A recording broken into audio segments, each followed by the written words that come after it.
وہ زمانے میں معزز سے مسلمان ہو کر اور تم خوار ہوئے تارک قرآن ہو. خیرکم من تعلم القرآن وعلمہ، تم میں سے بہترین لوگ وہ ہیں جو قرآن سیکھیں اور سکھائیں. بسم اللہ الرحمن الرحیم. اللہم صلی علی محمد وعلی آل محمد وبارک وسلم. السلام علیکم ناظرین، پروگرام قرآن فورم میں ایک بار پھر آپ کی خدمت میں حاضر ہیں.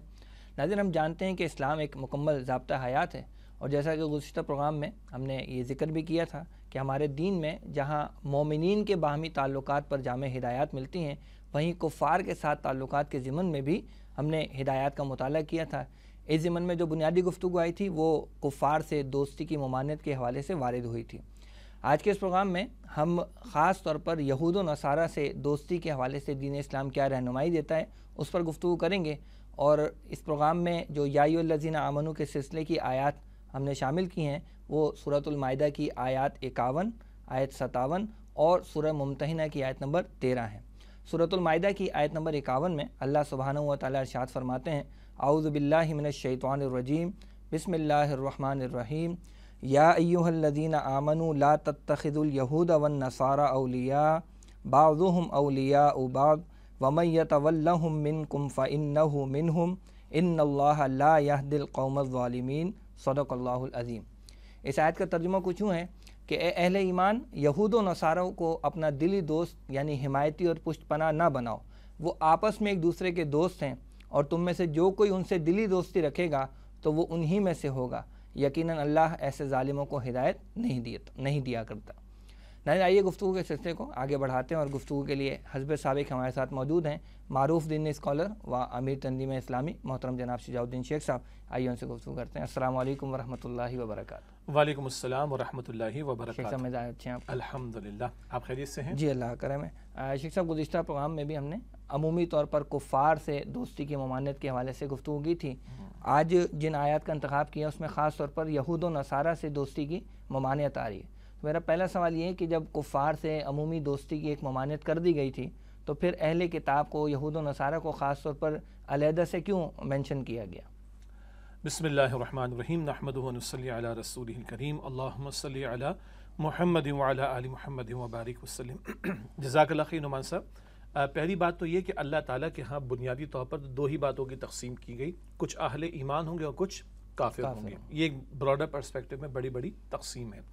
البتہ قرآن کریم کا جب ہم مطالعہ کرتے ہیں تو اللہ تعالیٰ نے بت پرست مشرکین کو کچھ مرتبہ اہل کتاب سے علیحدہ بیان کیا ہے.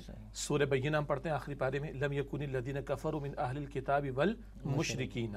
اچھا، یہاں بھی اہل کتاب کے ساتھ کفر کا لفظ آ رہا ہے، لیکن سمجھنے کی ضرورت ہے کہ عام طور پر قرآن حکیم بت پرست مشرک قسم کے لوگوں کے لیے کفار کا لفظ استعمال کرتا ہے، اور یہود اور نصارہ یعنی الہامی کتب کے ماننے والے، پیغمبروں کو ماننے والے یہود اور نصارہ کو قرآن حکیم اہل کتاب قرار دیتا ہے.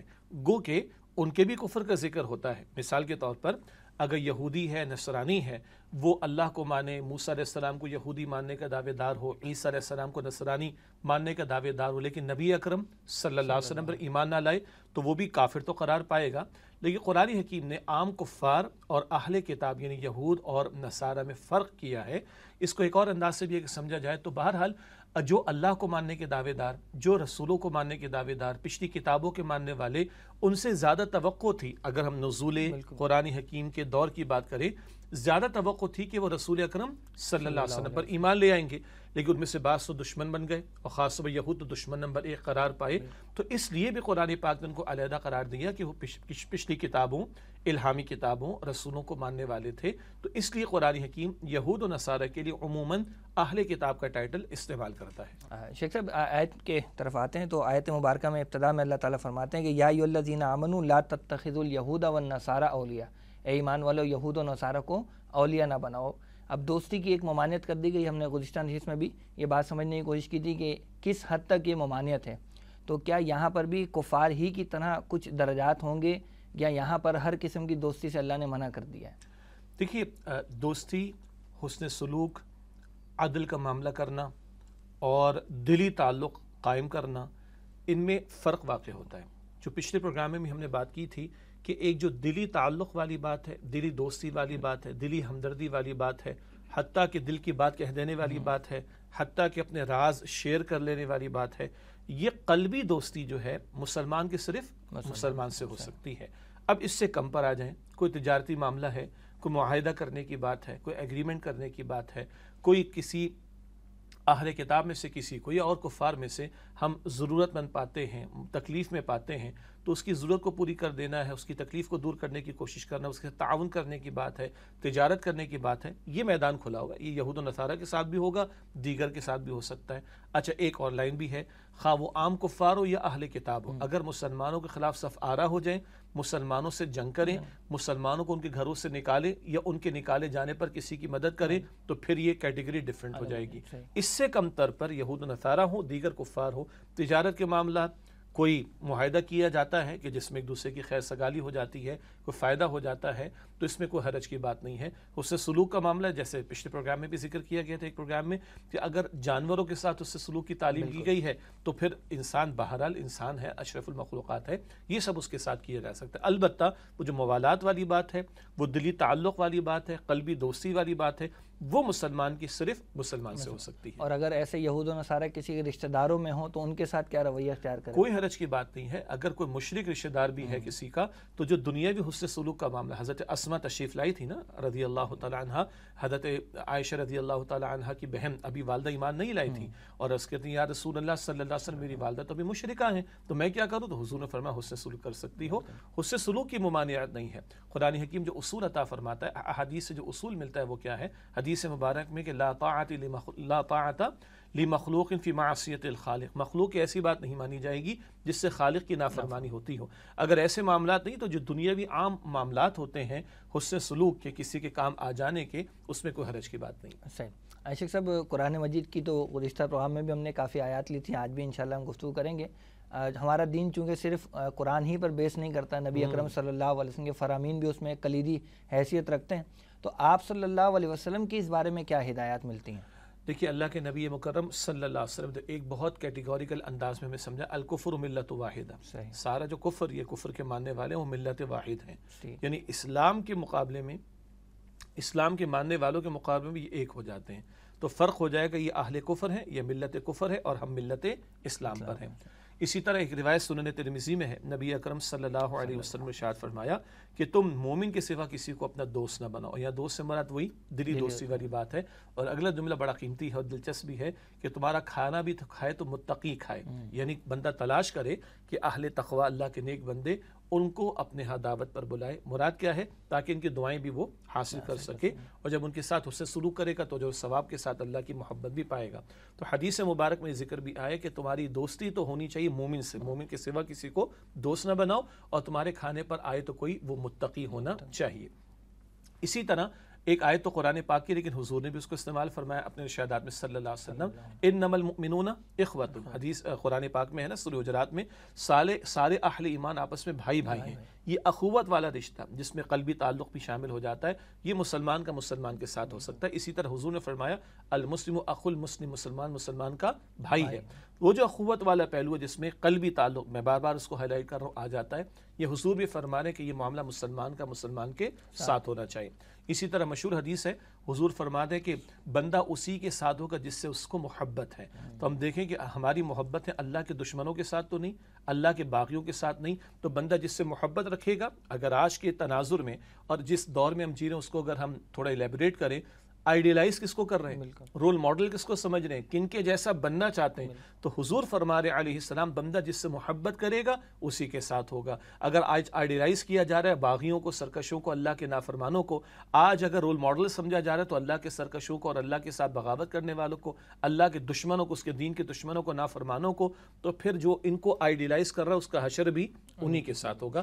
یہ اشارات ہیں جو احادیث مبارکہ میں بہت وضاحت کے ساتھ ہمیں بتاتے تھے کہ ہماری قلبی دوستی کہاں ہونی چاہیے اور کہاں نہیں ہونی چاہیے۔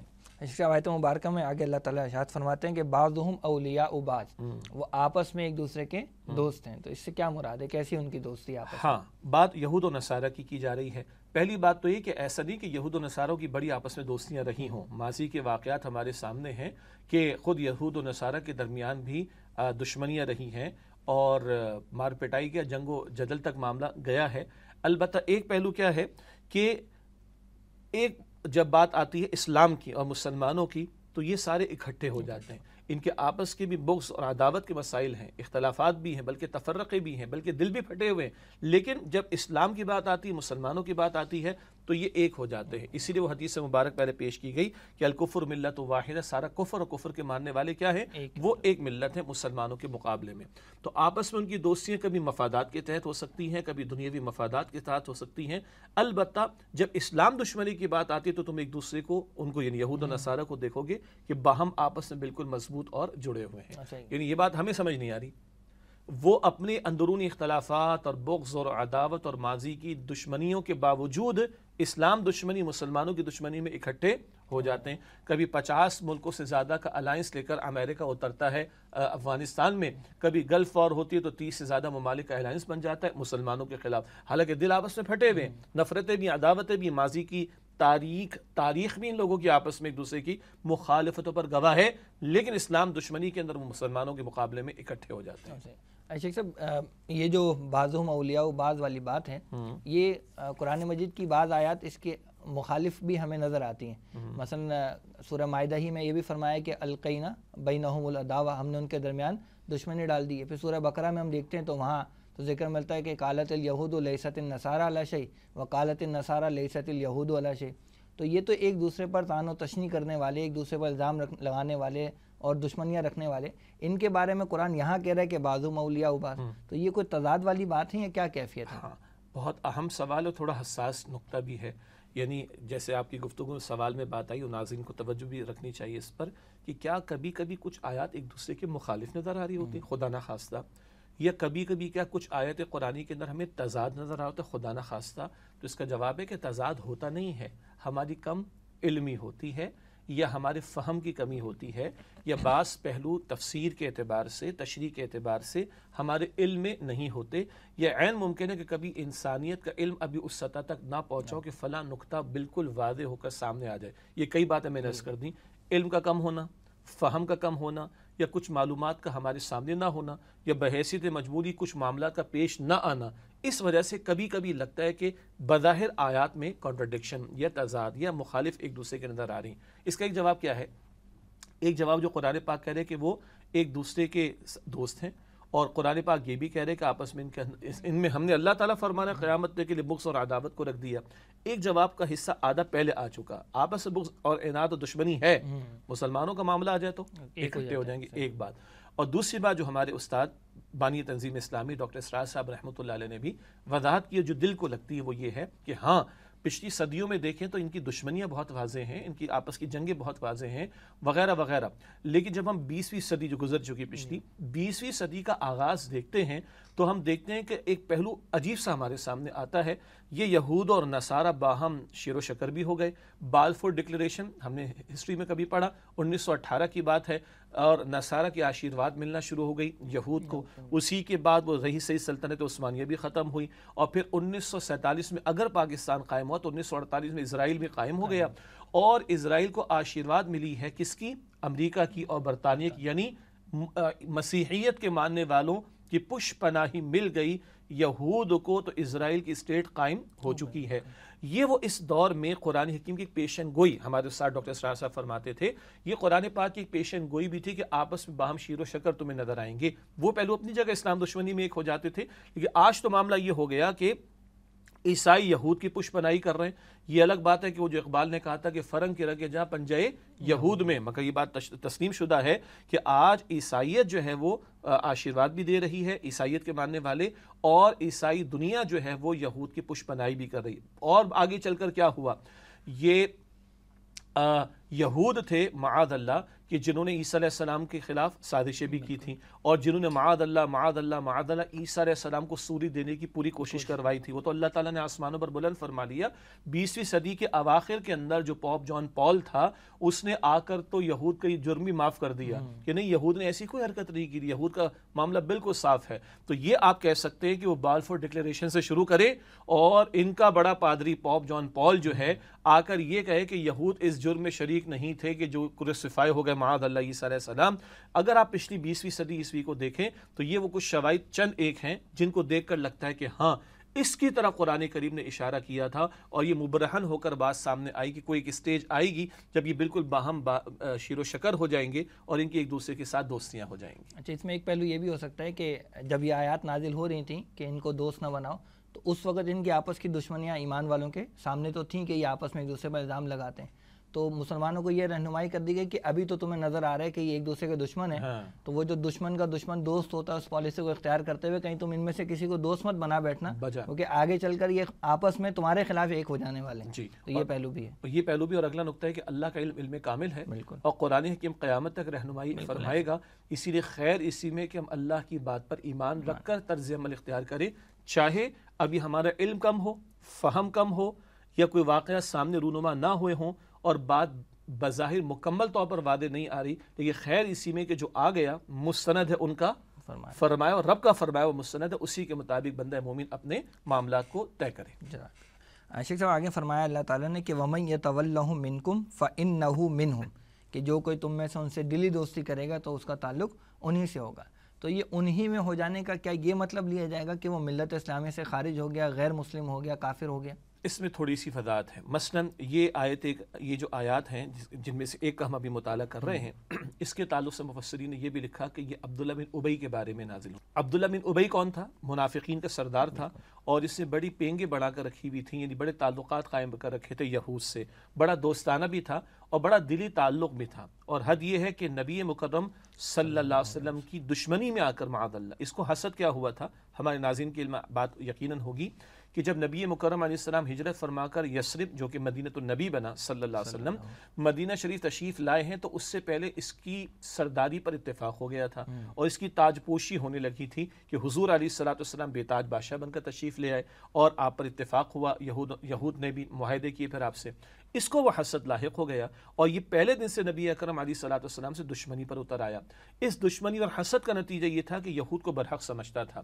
تو اگر ایسا کوئی منافق یا منافقین میں سے کوئی تھے لوگ کہ جو یہود کو برحق بھی سمجھتے ہوں، پھر تو مفسرین لکھتے ہیں کہ ان کے کفر میں کیا شبہ، یہ کفر تو ان کو پھر جہنم کی طرف ہی لے جانے والا ہے بقیہ کفار کے ساتھ۔ ہاں، اس سے کمتر اگر عام مسلمانوں کی بات کریں کہ عام مسلمانوں میں سے کوئی ایسا تو یقین نہیں رکھتا کہ یہ برحق ہیں یہود، لیکن ان کے ساتھ معاملات کرتے ہیں، ان کے ساتھ جو ہے اڑنا بچھونا کرتے ہیں، تو عین ممکن ہے کہ ان کے اثرات ان پر آ جائیں، اور عین ممکن ہے کہ ان کے کفریہ اور اس طرح کے رویوں کے اندر مبتلا ہو کر اپنی ملت اور اپنے دین کو چھوڑ کر کئی کفر کی طرف نہ چلے جائیں، تو ان کو متنبہ کیا جا رہا ہے۔ تو جو قلبی طور پر یقین رکھے کہ یہ بھی برحق ہیں، وہ تو پھر انہی کے ساتھ شمار ہو جائے گا، لیکن جو یہ یقین تو نہیں رکھتے، اپنے اسلام پر کاربند ہیں، مگر ان کی طرف ان کا میلان اور انکلینیشن ہے، ان کو متنبہ کیا جا رہا ہے کہ تم نے یہ رویہ اختیار کیے تو تم بھی انہی میں شمار ہو جاؤ گے، اور شمار ہونے کی انتہا پھر کیا ہے کہ انہی کو برحق سمجھ کر، انہی کو ٹھیک سمجھ کر، اپنی ملت کو چھوڑ کر ان میں داخل، وہ تو اسلام سے خارج ہو گیا۔ لیکن اس سے کمتر کا معاملہ ہے تو فتویٰ اس کے کفر کا تو نہیں دیا جائے گا، مگر اس کو تنبیہ ضرور کی جائے گی کہ تمہارے طرز عمل تمہیں ملت اسلام سے اس طرف لے جانے کا باعث بن سکتا ہے۔ اور جو دوستی کے بارے میں خود اللہ کے رسول صلی اللہ علیہ وسلم کا ارشاد ہے نا کہ المرء علی دین خلیلی، کہ جو آدمی اپنے دوست کے دین پر ہوتا ہے، تو وہ جو اگر ان کے طریقے کی یا دوستی کو اختیار کریں گے تو یہ چیز بھی آ سکتی ہے، پھر اسی طرف جانے کا معاملہ بھی ہو جائے گا، بجا ہے بالکل۔ آخر میں اللہ تعالیٰ فرماتے ہیں کہ ان اللہ لا یہدی القوم الظالمین، یقینا اللہ تعالیٰ ظالم لوگوں کو ہدایت نہیں دیتا۔ سوال بہت واضح ہے کہ یہاں ظالم لوگ کون ہیں؟ دیکھیں، ایک ظلم تو یہ ہے نا کہ موالات کا رویہ اہل ایمان میں سے کوئی کافروں سے اختیار کرے، کس قدر بڑا ظلم ہے کہ جو اللہ کے منکر ہوں، اللہ کے باغی ہوں، اللہ کے نافرمان ہوں، اللہ سے اور اس کے دین سے اور اس کے پیغمبر علیہ السلام سے دشمنی رکھنے والے ہوں، اور ایک شخص ایمان کا دعوے دار ہو کر ان سے دوستیاں اختیار کرے، تو اس سے بڑا ظلم کیا ہو سکتا ہے، پہلی بات۔ اور دوسری بات یہ کہ منافقین کو ذہن میں لے کر آئیے، منافقین تو اس انتظار میں تھے، جھوٹے منہ انہوں نے کلمہ تو پڑھ لیا تھا، مگر ان کے اندر خانے دوستیاں کفار کے ساتھ تھیں، تو وہ منتظر رہتے تھے کہ مسلمان مغلوب ہوں اور ان کفار کو غلبہ مل جائے۔ تو یہ مسلمانوں کے بارے میں ان کی مغلوبیت کا منتظر رہنا اور کبھی کفار کا ساتھ دینا، یہ دوسرا ظلم ہے۔ تو اپنے آپ پر ظلم جو کر رہے ہیں، یہ ظلم کی روش ایسی ہے کہ پھر یہ ہدایت پر رہ نہیں سکتے۔ اگر انہوں نے جھوٹا موٹا ایمان قبول بھی کر رکھا ہے تو ہو سکتا ہے کہ یہ توفیق بھی اللہ تعالیٰ ان سے سلب کر لے۔ جزاک اللہ۔ محترم ناظرین، پروگرام میں وقت ہوئے بریک کا، بریک کے بعد جب حاضر ہوں گے تو بقیہ دو آیات یعنی سورۃ المائدہ کی آیت نمبر 57 اور سورہ ممتحنہ کی آیت نمبر 13 اس پر انشاءاللہ کلام کریں گے۔ فی الوقت اجازت دیجیے۔ السلام علیکم ورحمۃ اللہ وبرکاتہ۔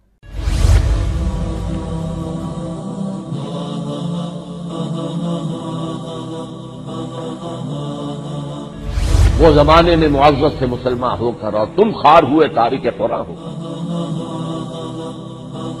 خیرکم من تعلم القرآن وعلمہ، تم میں سے بہترین لوگ وہ ہیں جو قرآن سیکھیں اور سکھائیں۔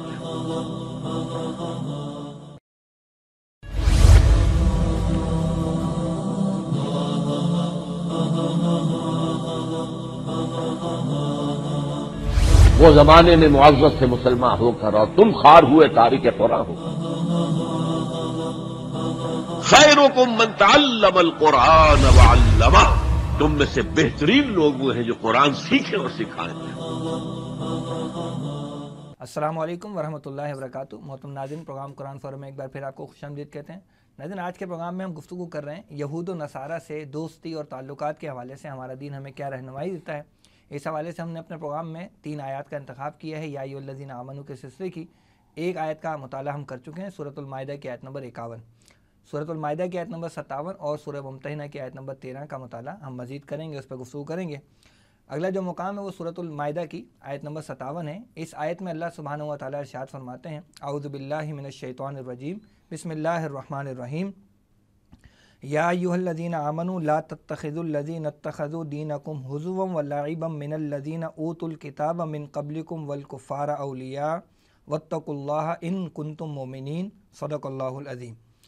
اس آیت کا ترجمہ کچھ یوں ہے کہ اے اہل ایمان، ان لوگوں کو اپنا دوست نہ بناؤ جنہوں نے تمہارے دین کو ہنسی مذاق اور کھیل بنا رکھا ہے، ان لوگوں میں سے جنہیں کتاب دی گئی تھی تم سے پہلے، اور دوسرے کافروں میں سے بھی، اور اللہ کا تقوی اختیار کرو اگر تم مومن ہو۔ شیخ صاحب، اس آیت مبارکہ پر ہم آتے ہیں تو اللہ سبحانہ و تعالیٰ نے ان لوگوں کو بھی دوست بنانے سے منع کیا جنہوں نے ہمارے دین کو کھیل تماشا بنا لیا، وہ چاہے کفار میں سے ہوں یا اہل کتاب میں سے ہوں۔ تو سوال میرا یہ ہے کہ یہ جو دین کو کھیل تماشا بنانے والی بات ہے، اس سے کیا مراد ہے؟ کس طرح دین کو کھیل تماشا بنایا جا سکتا ہے؟ دیکھیے، ایک پہلو تو یہ تھا کہ جب کفار اور اہل کتاب کی بات کی جا رہی ہے کہ انہوں نے دین کو کھیل تماشا بنا لیا، تو ایک طرف تو نبی اکرم صلی اللہ علیہ وسلم جو تعلیمات لے کر آئے ان کا مذاق اڑایا جاتا، معاذ اللہ۔ اسی طریقے پر مشرکین کے تعلق سے بات معروف ہے کہ جب اذان دی جاتی تھی یا اذان کے کلمات دہرائے جاتے تھے تو مسلمانوں کا مذاق اڑایا جاتا تھا۔ اسی طرح مدینہ شریف میں معروف بات ہے کہ جب مسلمان خواتین حجاب کا اہتمام کرتی، یعنی اللہ سبحانہ وتعالیٰ کے احکامات کے مطابق شرم و حیا کا اہتمام کرتی، تو ان کی چادریں تک کھینچنے کی کوششیں کی جاتی، ان کا مذاق اڑایا جاتا تھا۔ تو اہل ایمان کو جو ہدایات اور احکامات اللہ کی طرف سے عطا ہو رہے ہیں، خواہ وہ عبادات سے متعلق ہوں، معاملات سے متعلق ہوں، ان تعلیمات کا مذاق اڑانا، ان کا استہزاء کرنا، اور اس کے نتیجے میں مسلمانوں کو سمجھے کہ ڈیگریڈ کرنے کی کوشش کرنا اور ان کی تحقیر کرنا، یہ وہ پہلو تھا۔ اہل کتاب کے لوگ بھی کرتے تھے، مشرکین بھی کرتے تھے، اور انہی کی دوستیاں رکھنے والے اگر منافقین کو بھی شامل کر لیں تو وہ تو یہاں تک کہتے تھے غرہ ہؤلاء دینہم، کہ ان مسلمانوں کو تو جو ہے وہ ان کے دین نے جو ہے وہ دھوکے میں ڈال دیے۔ کیا مطلب؟ یہ منافقین جن کی دوستیاں کفار کے ساتھ تھیں، اور یہ منافقین جو دنیا پرست تھے، سچے ایمان والوں کو دین کے تقاضوں پر لبیک کہتے ہوئے جان و مال کھپاتا ہوا دیکھتے، تو یہ دنیا پرست منافقین جو اہل کتاب سے دوستی اختیار کرتے، یہ ان کا مذاق اڑاتے کہ ان کے دین نے ان کو دھوکے میں ڈال دیا۔ تو اہل کتاب ہوں، مشرکین ہوں، کفار ہوں، مسلمانوں کو جو تعلیمات الہامی عطا ہو رہی ہیں، اللہ کی طرف سے احکامات عطا ہو رہے ہیں، ان کا مذاق اڑاتے، اور مسلمان جو دین میں آگے بڑھتے ان کو تانے دیا کرتے تھے۔ اس سارے پہلوؤں کو، یہ ان تمام پہلوؤں کو اللہ تعالیٰ بیان فرما رہے کہ ایسے لوگوں سے دوستی اختیار نہ کرو جنہوں نے دین کو کھیل تماشا بنا رکھا ہے۔ ایک تو ہے یہود و نصارہ کا ہمارے دین کا کھیل تماشا بنانا، کیا یہود و نصارہ نے خود اپنے دین کے ساتھ بھی کچھ ایسے معاملات کیے؟ بالکل، یہ سوال لازماً بنتا ہے کہ کیا انہوں نے اپنے دین کو بھی کھیل تماشا بنایا؟ بالکل اپنے دین کو کھیل تماشا بنایا۔ مثلاً یہود کے علماء کو دیکھیں، نصارہ کے پادریوں کو دیکھیں، انہوں نے الہامی کتابوں میں تبدیلیاں کی، اور اشتروا بآیات اللہ ثمنا قلیلا، اللہ سبحانہ وتعالیٰ کی آیات کو تھوڑی قیمت کے عوض بیچ ڈالا۔ تھوڑی قیمت سے مراد کیا ہے؟ اللہ کی آیات اور اللہ کے دین کے احکام کا سودا کر کے بندہ جتنا ہی دنیا بنا لے وہ بہت ہی قلیل اور تھوڑی سی ہے۔ تو من چاہی باتوں کو لکھنا اپنے ہاتھوں سے لکھتے تھے یہود کے علماء، اور کہتے تھے کہ من عند اللہ، یہ اللہ سبحانہ وتعالیٰ کی طرف سے ہے۔ تو اللہ کی اتھارٹی ہے، جو چاہے حکم عطا کرے، جس چاہے بات کا چاہے کرنے کا حکم دے، جس بات سے چاہے روک دے۔ اللہ کے پیغمبر کا اختیار ہوتا ہے اللہ کے حکم سے، مگر یہاں یہود کے علماء نے اور نصارہ کے پادریوں نے یہ رویے اختیار کر رکھے تھے۔ اسی طریقے پر قرآن حکیم بتاتا ہے کہ انہوں نے اپنے احبار کو، یعنی اپنے علماء کو اور اپنے مشائخ کو جو ہے وہ ارباب من دون اللہ، اللہ کے سوا رب قرار دے دیا۔ کیا مطلب؟ کہ جس چیز کو ان کے علماء حلال قرار دیتے وہ کہتے ہیں ہاں جی حلال ہے، جس چیز کو کہتے ہیں حرام تو وہ حرام ہے۔ وہ اتھارٹی جو اللہ کی ہے، یہ اللہ کے اذن سے اللہ کے پیغمبر کی ہوتی ہے، وہ انہوں نے اپنے علماء کو دے دی، یعنی دین کا کھیل، دین کو مذاق بنا کے رکھا ہوا ہے۔ اسی طریقے پر یہاں تک کہ معاملات تھے جب نبی اکرم علیہ السلام کا دور تھا اور نبی اکرم علیہ السلام کے دور کے یہودی موجود تھے، تو یہود کیا تو بڑی معمولی سی بات ہے کہ اپنے مطلب کا ان کو فیصلہ چاہیے ہوتا تھا۔ یہاں تک ان کی کتاب تالمود ہے جس میں ان کے فقہی مسائل بھی بیان کیے جاتے ہیں، اس میں یہاں تک لکھا ہوا ہے اور ہمارے مفسرین نے اس کو ترجمہ کر کے کوٹ بھی کیا کہ یہودی کو یہ بتایا گیا کہ تجھے تیرے مطلب کا فیصلہ اگر یہودی جج کے ہاں سے ملے تو وہاں چلے جا، اور اگر غیر یہودی جج کے ہاں سے ملے تو وہاں چلے جا، ہر حال میں اپنے مفاد کو تو نے پورا کرنا ہے۔ اب چاہے اس میں اللہ کے احکامات کی خلاف ورزی کیوں نہ ہو۔ آپ کے علم میں ہے کہ یہود کے ہاں بھی اور ان کی شریعت جو ان کو عطا ہوئی، ان کے ہاں اس میں بھی جو شادی شدہ مرد یا عورت زنا کرے تو اس کی سزا کیا ہے؟ رجم کی سزا، اسٹوننگ ٹو ڈیتھ، پتھر مار مار کے ہلاک کرنا۔ نبی اکرم علیہ السلام کی تعلیم میں بھی اس طرح کا معاملہ، ایک یہودی جوڑے کا اس طرح کا معاملہ ہوا کہ اس طرح کے معاملات ہوئے کہ ان کے ہاں سزا تو یہی تھی۔ اب وہ تلاش کرتے چلو محمد صلی اللہ علیہ وسلم کے پاس چلتے ہیں، اگر وہاں کوئی اور فیصلہ ملتا ہے تو اس پر ہم اکتفا کر لیں گے، ہمارے تو پتہ ہے کہ ہمیں سزا ہی دی جائے گی اور ہمیں اسٹوننگ ٹو ڈیتھ کر کے یعنی رجم کر کے مار دیا جائے گا۔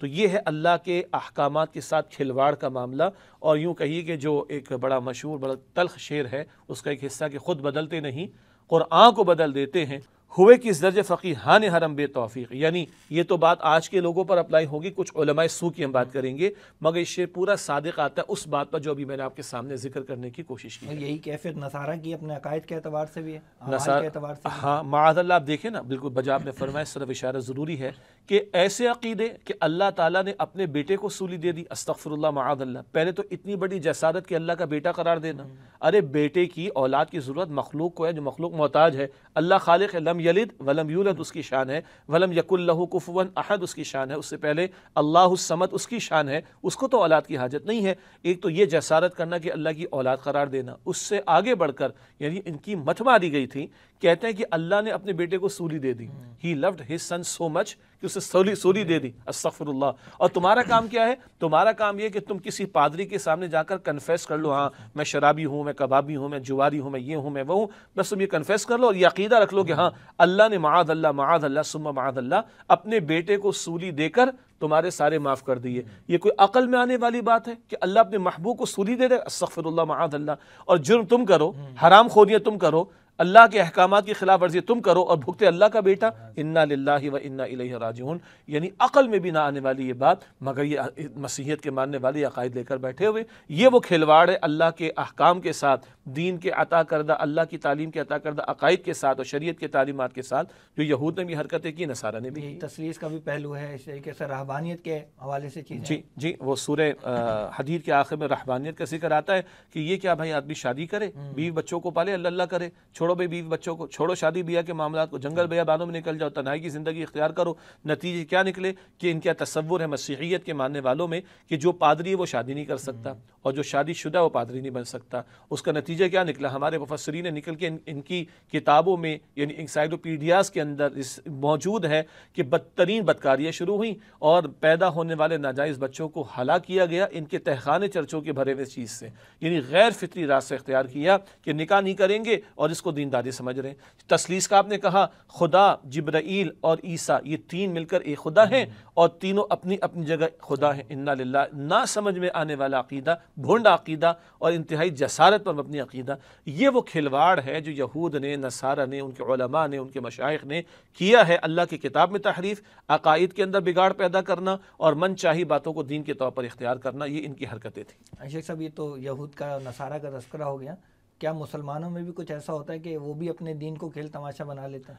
مسلمانوں میں یہ بات تو نہیں ہو سکتی کہ کتاب میں تبدیلی کر دیں. کیوں؟ اللہ نے پچھلی کتابوں کی حفاظت کا ذمہ نہ لیا، لیکن آخری کلام قرآن حکیم کی حفاظت کا ذمہ لیا ہے. اور جب قرآن حکیم کی حفاظت کا ذمہ لیا تو سنت رسول کی حفاظت بھی اس میں شامل ہے صلی اللہ علیہ وآلہ وسلم. البتہ کبھی کبھی من چاہی باتوں کو اختیار کر کے تراجم اور تشریحات کے اندر من چاہی باتوں کو داخل کرنا، اور اسی طریقے پر جو ہے وہ دنیا پرست قسم کے علماء سو، یاد رہے ایک علماء حق ہوتے ہیں، ایک علماء سو ہوا کرتے ہیں. ہم علماء سو کی بات کر رہے ہیں. دنیا پرست قسم کے علماء سو من چاہی باتوں کو لوگوں کے سامنے رکھتے ہیں اور کہتے ہیں اللہ سبحانہ وتعالیٰ کی طرف سے ہے، اور اس سے آگے بڑھ کر عوام الناس کے اندر مسائل ہیں کہ عمل سے دوری کا معاملہ اور بگاڑ ایسا پیدا ہو رہا ہے کہ اللہ کی پناہ، یعنی اللہ تعالیٰ ہمارے حال پر رحم کرے. موسیقی کو استعمال کرنا حمد شریف پڑھنے کے لیے، موسیقی کو استعمال کرنا نعت شریف پڑھنے کے لیے، اللہ تعالیٰ کی ثنا بیان ہو، محمد مصطفیٰ کریم علیہ السلام کی منقبت بیان ہو، اور ان کی منع کردہ یہ بات کہ موسیقی کے آلات استعمال نہ کرو، ان کو اختیار کیا جائے.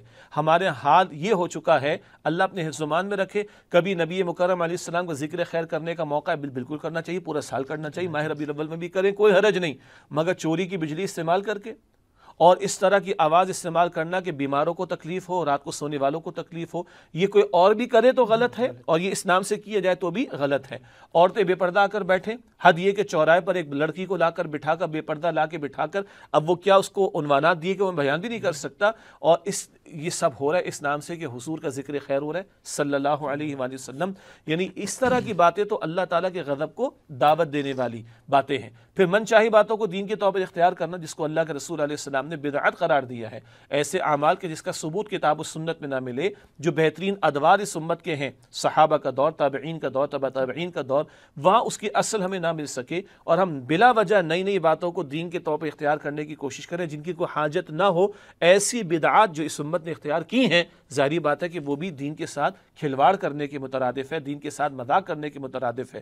اسی طریقے پر کہیں کہیں اللہ تعالیٰ کی آیات کا بے محل غلط استعمال کرنا، معاذ اللہ. یہ فیملی پلاننگ کے نام پر جو کچھ ہوتا ہے، اس کے ایڈورٹیزمنٹ آپ کو بھی یاد ہوں گے، ہم نے تو دیکھے، اشتہارات لگے اس کے، ربنا ولا تحملنا ما لا طاقت لنا بھی. یہ بدر کے موقع پر دعا سکھائی جا رہی ہے کہ اللہ ایسا بوجھ ہم پر نہ ڈال، ایسی آزمائش کا معاملہ نہ ڈال جس کو سہارنے کی، برداشت کرنے کی صلاحیت و طاقت ہم میں نہ ہو. اور یہ آیت کریمہ کا حصہ البقرہ کی آخری آیت ہے، اس کو فیملی پلاننگ والے استعمال کر رہے ہیں کہ اللہ ایسا بوجھ اولاد کا نہ ڈال کہ جس کو ہم سہار نہ سکے. یہ کتاب الہی کے ساتھ مذاق ہے، اللہ کے نبی علیہ السلام کی تعلیمات کے مذاق اڑانے کے مترادف ہے، اور بہرحال یہ حرکتیں اللہ کے غضب کو دعوت دینے والی تو ہیں. یہ میں نے چند باتیں آپ کے سامنے رکھی. قرآن پاک کے ساتھ ہم نے کیا کیا؟ ہم نے بیٹیوں کو جہیز میں تو دیا، اب وہ بھی بند ہو گیا سلسلہ، ہم کھولتے تو ہے نہیں. مرے گا کوئی باپ یا ماں کسی کا تو قرآن پاک کھولیں گے اور اس کے ایصال ثواب کے لیے کر لیں گے. 2 ہاتھ آگے جا کے اب لوگوں کے پاس ٹائم نہیں ہے، چلو جی مدرسے کے بچوں تم پہلے سے پڑھ کر رکھ دو. لوگوں نے پڑھوا کر رکھے ہوئے اور آنے والوں کو کہتے آپ کو کتنے چاہیے، اتنے پیسے دیں، ہم آپ کو جو ہے وہ بخش دیں گے. انا للہ و انا الیہ راجعون. اب کہاں کا آدمی روئے گا اس چیز کے اوپر؟ تو یہ باتیں ہمارے معاشرے کے اندر بھی موجود ہیں. اور اب وہ دوبارہ وہ شعر کہ خود بدلتے نہیں قرآن کو بدل دیتے ہیں، ہوئے کس درج فقیہان حرم بے توفیق. دنیا پر اس قسم کے علماء سو جن کو حکومت والے بڑے پسند ہوتے، نذرانے، مال، دولت، انعامات جن کو پسند ہوتے، وہ شریعت کی تعلیمات میں بگاڑ پیدا کر کے اپنے من چاہے حکمرانوں کو، جن سے ان کو آشیرواد لینی ہوتی ہے، خوش کرنے کے لیے من چاہی باتیں بھی دین کے طور پر بیان کر دیتے. اللہ ایسے علماء سو کے شر سے ہماری حفاظت فرمائے. اور اللہ نے اپنے پیغمبر صلی اللہ علیہ وسلم کو یہ ہدایت دی نا کہ وَذَرِ الَّذِينَ اتَّخَذُوا دِينَهُمْ لَهْوًا وَلَعِبًا. کہ نبی آپ ان سے ترک تعلق کر دیجئے، چھوڑ لیجئے ان لوگوں کو جنہوں نے اپنے دین کو کھیل تماشا بنا لیا. جی، تو نہ صرف یہ کہ وہ یہود و نصارہ جنہوں نے بنایا تو بنایا، حضور کے ذریعے امت کو تعلیم دی کہ ایسے لوگوں سے تعلق نہ رکھو، یعنی دور رہو کہ جنہوں نے دین کو کھیل تماشا بنا رکھا ہے. اس میں ایک ترجمے میں یہ بات بھی دیکھنے کو ملی تھی کہ ہم تو ترجمہ کر رہے ہیں کہ دین کو کھیل تماشا بنا لیا، ایک ترجمہ یہ بھی ممکن ہے کہ کھیل تماشے کو دین بنا لیا. بالکل بجا ہے، بالکل دونوں ترجمے ممکن ہے کہ ایک وہ کہ جنہوں نے دین کو کھیل تماشا بنا لیا، اور ایک کیا ہے کھیل تماشے کو دین بنا لیا. یہ تو آج کے دور میں آپ دیکھ لیں، اس وقت آپ کے ہمارے اسمارٹ فونز کو لے لیں، بچوں کے اسکولز کو لے لیں، آپ کہیں فون کرتے ہیں اس مرحلے کو لے لیں، آپ کسی سپر مارکیٹ میں چلے جائیں اس کو لے لیں. حد یہ ہو گئی کہ نمازوں کے دوران بھی لوگ احتیاط نہیں کرتے، نمازوں کے دوران بھی میوزک بج رہا ہوتا، نہ جانے کیا کچھ چل رہا ہوتا ہے. یعنی دین وہ تھا جس کو 24 گھنٹے اختیار کرنا تھا، دین وہ تھا جس کو 24 گھنٹے اختیار کر کے اس کے تابع ہونا تھا، آج کھیل تماشا 24 گھنٹے اختیار کر لیا گیا. کوئی شے کھیل تماشے کے بغیر ہمارے ہوتی ہوئی دکھائی نہیں دے رہی. حد تو یہ کہ جو ابھی میں نے نعت رسول مقبول کا ذکر کیا صلی اللہ علیہ وسلم، حمد شریف کا ذکر کیا، وہ جو دنیا والوں کے سٹائل ہے کانسرٹس کے، میوزک کے، وہی انداز ان محافل میں جو بابرکت محافل، ہم مقدس محافل کو بھی اس سے پاک کرنے کے لیے آمادہ نہیں ہوتا ہوا لوگوں کو دیکھ پا رہے. تو ہاں، کھیل تماشے کو دین بنا رکھا ہے. کھیل تماشا اتنا گھر کر گیا ہے کہ عبادات میں کمی کا معاملہ، نمازوں سے دوری کا معاملہ، آداب جو بڑوں کے بجا لانے چاہیے، ماں باپ کو رسپیکٹ دینی چاہیے، لگے ہوئے جناب کھیل تماشے کے اندر. تو وجہ ہے کہ دوسرا ترجمہ کہ کھیل تماشے کو دین بنا رکھا ہے، اس پر بھی توجہ کی جا سکتی. مجھے اجازت دیجیے میں درد دل ایک رکھوں آپ کے سامنے. ہم PSL کرانے کے لیے بڑے بےتاب ہوتے ہیں، رہے بھی. کووڈ آیا، پھر ذرا کیسز بڑھے، اور پہلے کہا کہ لوگ گھر پہ بیٹھ کے دیکھ لیں، پھر کھیلنے والوں کے اندر کیسز آئے تو ہم نے PSL کو روکا تھا. اب ہم دوبارہ بےتاب بیٹھے ہوئے، اور ہمارے ریاستی ادارے لکھتے ہیں کہ cricket is a matter of life and death for us. کیا ترجمہ ہے ناظرین کرام اس کا؟ کرکٹ ہمارے لیے زندگی اور موت کا مسئلہ ہے. ہمیں کوئی اسپورٹس سے دشمنی نہیں ہے. اللہ کے پیغمبر علیہ السلام نے تیراکی کا بھی کہا ہے، فرمایا ہے، اور گھڑ سواری کا بھی فرمایا، نیزے بازی کا بھی فرمایا، کوئی ایشو نہیں. مگر آج کرکٹ کیسا ہم پر سوار ہو چکا ہے کہ اس کے اندر بھی بے حیائی، فحاشی، جوا، سٹا، عورتوں کو نچوانا، اور کیا جملے استعمال کریں ہم. آج کرکٹ کس چیز کا نام ہے؟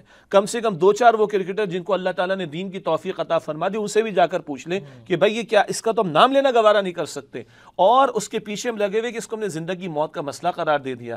آپ مجھے بتائیے، کل میں اللہ کے یہاں کامیاب ہو جاؤں، یہ میرا زندگی موت کا مسئلہ ہے یا کرکٹ میرا زندگی موت کا مسئلہ ہے؟ کسی حدیث مبارک میں کسی کھیل کے بارے میں ہے کہ قبر میں سوال ہوگا، حشر میں سوال ہوگا.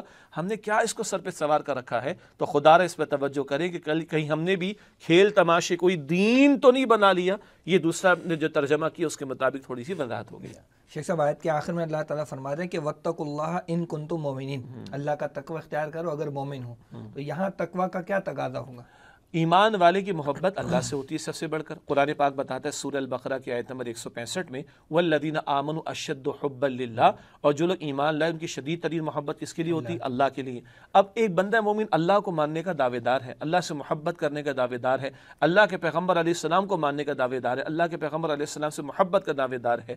کیسے ممکن ہے کہ اس کا رجحان، اس کا میلان، اس کی دوستی، اس کی انکلینیشن ایسے کافروں کی طرف ہو کہ جو اللہ کے باغی بن جائیں، اللہ کے رسول علیہ السلام کی نافرمانی کرنے والے، اللہ اور اس کے رسول علیہ السلام اور ان کی تعلیم کا مذاق اڑانے والے ہوں؟ کیسے ممکن ہے کہ وہ اللہ کے دین کا استہزاء کرنے والے ہوں اور یہ مومن اس کو گوارا کر لے؟ ممکن ہی نہیں. تو خوف خدا رکھو اس بات سے کہ کہیں تم ان لوگوں کی طرف میلان پاؤ، اپنا رجحان پاؤ، انکلائنڈ ہو جاؤ، ان سے محبتیں کرو، ان سے تعلقات رکھو کہ جو اللہ تعالیٰ اور اس کے رسول علیہ السلام اور اس کے دین کے دشمن، یا اللہ اور اس کے رسول علیہ السلام اور ان کی تعلیمات کا استہزاء کرنے والے ہوں. یہ خوف خدا ہوگا تو اس سے بچو گے. اور جس کے دل میں خوف خدا نہیں تو وہ شرک بھی کرتا ہے، کفر بھی کرتا ہے، یہ حرکتیں بھی کرے گا، پھر تو وہ اپنے بربادی کا سامان کر لے گا.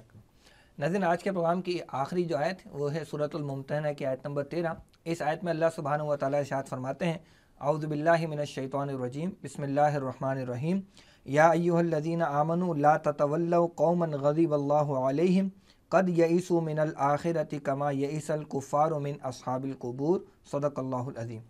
اس آیت کا ترجمہ کچھ یوں ہے کہ اے اہل ایمان، ان لوگوں کے ساتھ دوستی مت کرو جن پر اللہ کا غضب نازل ہوا ہے. یہ لوگ آخرت سے مایوس ہو چکے ہیں جیسے کہ کفار مایوس ہو چکے ہیں اصحاب قبور میں سے. شیخ صاحب، یہ سورہ ممتحنہ کی آخری آیت ہے. اس میں اللہ تعالیٰ نے ذکر کیا کہ ان سے دوستی مت کرو جن پر اللہ کا غضب ہوا. تو یہ اللہ کا غضب کس قوم پر ہوا اور اس کی وجہ کیا رہی؟ دیکھیے، غضب کا لفظ ہم لوگ روزانہ ایک انداز سے تلاوت بھی کرتے ہیں. جو 5 وقتہ نمازی ان کی میں بات کر رہا ہوں، ٹھیک ہے. سورۃ الفاتحہ ہر نماز کی حرکت میں ہم تلاوت کرتے ہیں، جماعت کی نماز میں سنتے بھی ہیں. غیر المغضوب علیہم ولا الضالین، ہم اللہ سے دعا کرتے ہیں اہدنا الصراط المستقیم، اللہ سیدھے راستے کی ہدایت عطا فرما. صراط الذین انعمت علیہم، راستہ ان کا جن پر تو نے انعام فرمایا. غیر المغضوب علیہم، جن پر نہ تیرا غضب ہوا، ولا الضالین، اور نہ وہ گمراہ ہوئے. تو غضب کن پر ہوا؟ اللہ کے رسول نے خود بیان فرمایا صلی اللہ علیہ وسلم. مسند احمد کی روایت بھی ہے کہ یہ یہود ہیں جن پر اللہ تعالیٰ کا غضب ہوا. اور اس کی وضاحت سورۃ البقرہ میں آتی ہے. سورۃ البقرہ کے ابتدائی 4 رکوع میں بہت بنیادی تعلیمات، عقائد کا بیان، کامیابی ناکامی کے معیارات بتائے گئے، متقین، کفار اور منافقین کا ذکر آتا ہے، آدم علیہ السلام کا قصہ بھی آتا ہے۔ اس کے بعد کئی رکوع میں مغضوب علیہم قوم یہود کا ذکر آتا ہے، اور قرآن پاک یہ بھی کہتا ہے ان کے بارے میں سورہ البقرہ کی آیت نمبر 61 میں کہ ضربت علیہم الذلۃ والمسکن وباءوا بغضب من اللہ، ان پر ذلت و محتاجی چسپاں کر دی گئی اور یہ اللہ کے غضب میں مبتلا ہو کر لوٹے۔ تو غضب کس پر ہوا؟ یہود پر ہوا۔ پھر ان کی حرکتیں قرآن پاک نے بیان کی۔ کبھی قرآن پاک بیان فرماتا ہے کتاب اللہ وراء ظہورہم، اللہ کی کتاب کو انہوں نے پس سے پش ڈال دیا سورۃ البقرہ میں۔ کبھی قرآن پاک ذکر کرتا ہے کہ بعض انبیاء تک کو انہوں نے شہید کیا، معاذ اللہ۔ کبھی قرآن پاک ذکر کرتا ہے سورۃ المائدہ کی آیت نمبر 24 میں، جب اللہ کے پیغمبر موسیٰ علیہ السلام کا دور تھا اور اللہ تعالیٰ نے حکم دیا کہ یہ فلسطین کی طرف جاؤ، مشرک قوم آباد تھی، اس سے تم جنگ کرو اور یہ علاقہ حاصل کر کے اللہ کی شریعت کو نافذ کرو۔ تورات تو مل گئی تھی، تورات سے پڑھنے کے لیے دی گئی تھی، نافذ کرنے کے لیے جاؤ نافذ کرو علاقہ حاصل کر کے۔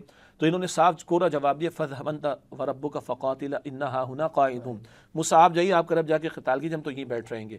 تو پیغمبر کے مشن میں ساتھ نہ دینا، غلبہ دین کی جد و جہد سے فرار اختیار کرنا، اللہ کی کتاب کو پس سے پش ڈالنا اور انبیاء تک کو شہید کرنا، کچھ باتیں پہلے کر چکے، اللہ کی آیات میں تبدیلی کرنا، اپنے ہاتھ سے لکھ کر کہنا اللہ کی طرف سے، دنیا پرستی میں مبتلا ہو جانا، اور ان میں سے ایک چاہتا ہے کہ 1000 برس سے زیادہ اس کو عمر ملے، سورۃ البقرہ میں ذکر آتا ہے۔ پھر دنیا پرستی میں مبتلا ہو کر اللہ کے دین کے ساتھ کھلواڑ کرنے کا معاملہ کرنا، یہ بہت سارے ان کے جرائم ہیں جو اللہ تعالیٰ نے البقرہ میں بیان فرمایا۔ تو مغضوب علیہم اولاً کون ہے؟ یہود ہیں۔ اور بنیادی وجہ یہی سمجھ میں آ رہی ہے کہ شریعت سے انحراف اور شریعت سے جانتے بوجھتے دوری اختیار کی انہوں نے۔ بالکل۔ تو شیخ صاحب مسلمانوں کا بھی تو آج کچھ ایسے ہی حال ہمیں نظر آتا ہے کہ سب کو معلوم ہے نمازوں کے حوالے سے، بنیادی دینی تعلیم کے حوالے سے، لیکن اکثر کا رویہ اس کے خلاف ہی ہمیں نظر آتا ہے۔ تو کہیں آج غضب ہم پر تو نہیں ہو رہا اللہ کا؟ یہی تو ہمیں سوچنے کی ضرورت ہے۔ جو بات کڑوی ہے اور تلخ ہے مگر بات سچائی پر مبنی ہے کہ یہ غور تو کریں۔ اللہ کے پیغمبر صلی اللہ علیہ وسلم نے فرمایا، جامع ترمذی شریف کی روایت میں ہے کہ لَيَأْتِيَنَّ عَلَىٰ أُمَّتِي مَا أَتَىٰ عَلَىٰ بَنِي إِسْرَائِيلَ حَذْوَ النَّعْلِ بِالنَّعْلِ، لازماً میری امت پر وہ حالات آ کر رہیں گے جو بنی اسرائیل پر آئے، جیسے ایک جوتی دوسری جوتی کے، ایک جوتا دوسرے جوتے کے بالکل مشابہ ہوتا ہے۔ البقرہ میں آپ غور کریں، البقرہ میں ابتدا میں 4 رکوعوں کے بعد تقریباً 10 رکوعوں میں اللہ تعالیٰ نے بنی اسرائیل کا ذکر کیا۔ ہم مسلمان جو آج امت مسلمہ ہیں، ان سے خطاب البقرہ کی آیت نمبر 153 سے جا کر شروع ہوتا ہے۔ 150 میں سے کم و بیش 100 آیات میں کم و بیش پچھلی امت کا ذکر ہے ہماری عبرت کے لیے۔ آج آپ غور کر لیں، آج یہود تو ایون مسیحیت کے ماننے والوں کو کنٹرول کیے بیٹھے۔ معروف بات ہے کہ امریکن پریزیڈنٹ بھی ان کی خوشی کے بغیر، رضامندی کے بغیر آ نہیں سکتا، اینڈ سو آن۔ آج غضب کس پر ہو رہا ہے؟ آج دنیا میں پس کون رہا ہے؟ آج دنیا میں پٹ کون رہا ہے؟ آج دنیا میں سب سے زیادہ سستا خون کس کا بہہ رہا ہے؟ آج دنیا کے اندر کون ہے کہ جس کے مسائل کا حل ان کے پاس میسر نہیں آ رہا؟ بلکہ میں یہ کہنا چاہوں کہ آج دنیا میں کون ہے کہ جس قوم کے فیصلے دوسرے کر رہے ہیں؟ ہم تو ایسے ہو گئے، پاکستان میں بیٹھ کر ہم بات کریں، ہم تو اپنے بجلی گیس پانی کے بل بھی طے کرنے، اپنا بجٹ بھی طے کرنے کی پوزیشن میں نہیں ہیں۔ تو ذرا غور تو کریں، آج یہ ہماری حالت نہیں کہ ہم پٹ رہے ہیں، پس رہے ہیں اور دنیا ہمارے فیصلے کر رہی۔ وجہ کیا ہے؟ نہ اللہ کو یہود سے دشمنی تھی، نہ کوئی ہم چہیتے ہیں اللہ کے، ان کو کتاب دی، شریعت عطا کی، پیغمبر کی ذات سامنے رکھی، اللہ کا دین سامنے رکھا، بھئی کتاب مانو، دین مانو، کتاب پر عمل کرو، دین کو نافذ کرو، رحمتیں لے لو۔ فرار اختیار کیا، اللہ کے غضب میں مبتلا ہوئے۔ آج ہمیں کتاب ملی ہوئی، ہمیں دین ملا ہوا ہے، کتاب کو تھامو، اللہ کے دین کو قائم کرو، اللہ آسمان سے بھی برکتیں دے گا، زمین سے بھی برکتیں دے گا۔ اور اگر یہ نہیں کر رہے تو یہ وہ جرم ہے امت مسلمہ کا مجموعی جرم کہ جس کی وجہ سے آج اللہ کی پکڑ میں ہم مبتلا ہیں۔ شیخ صاحب بس آخری سوال ہے، آیت کا آخری حصہ ہے۔ اللہ تعالیٰ فرماتے ہیں کہ یعنی یہ ان کی مثال جو دی گئی ہے وہ اصحاب قبور، جیسے کہ کافر اصحاب قبور سے مایوس ہیں، یہ اہل کتاب یعنی جن پر اللہ کا غضب ہوا ہے یہ آخرت سے ایسے مایوس ہیں۔ یہ جو تشبیہ دی گئی ہے ان کی مایوسی کی اور کفار کے اصحاب قبور سے مایوسی کی، اس میں کیا ربط ہے؟ اس میں 2 تفسیریں اہل علم نے بیان فرمائی، صحابہ کے دور سے موجود ہیں۔ ایک بات تو یہ بیان کی گئی کہ یہ لوگ آخرت سے ایسے مایوس ہو چکے ہیں جیسے قبروں میں پڑے ہوئے کفار اپنی نجات سے مایوس ہیں۔ قبر میں جو کافر گیا اس پر تو حقائق منکشف ہو گئے نا، ادھر سے اس عالم میں گیا تو حقائق منکشف ہو گیا، وہ تو مایوس ہو چکا ہے، ایک بات۔ اور دوسری بات، یہ لوگ آخرت سے ایسے مایوس ہو چکے ہیں جیسے کفار اصحاب القبور کے دوبارہ اٹھنے سے مایوس ہو گئے۔ قبر میں جو چلا گیا وہ دوبارہ اٹھ کر واپس نہیں آ سکتا، اسی طرح یہ لوگ آخرت سے مایوس ہو چکے ہیں جیسے کفار اصحاب القبور سے، قبر والوں سے مایوس ہو چکے ہیں۔ مراد حاصل کلام یہ ہے کہ بہرحال آگے بڑھ بڑھ کر مخالفت تو ان لوگوں نے کر لی ہے، مگر ان کے دل بتا رہے کہ اب ان کے لیے کچھ بچا نہیں ہے اور ان کے لیے کوئی نجات کی راہ ہے نہیں اصل میں، یعنی آخرت کے حوالے سے اب بالکل مایوسی ہے۔ بالکل۔ جزاک اللہ شیخ صاحب، بہت شکریہ آپ کی قیمتی وقت کا۔ ناظرین، آج کے پروگرام میں ہم نے یہ سمجھنے کی کوشش کی کہ یہود و نصارہ سے دوستی اور تعلقات کے حوالے سے ہمارا دین ہمیں کیا رہنمائی دیتا ہے، اور اس حوالے سے ہم نے 3 قرآن کے مقامات کا مطالعہ بھی کیا۔ آج کے پروگرام کے لیے بس اتنا ہی رکھتے ہیں، انشاءاللہ آئندہ پروگرام میں ایک نئے موضوع کے ساتھ آپ کی خدمت میں حاضر ہوں گے۔ تب تک کے لیے اجازت دیجیے۔ السلام علیکم ورحمۃ اللہ وبرکاتہ۔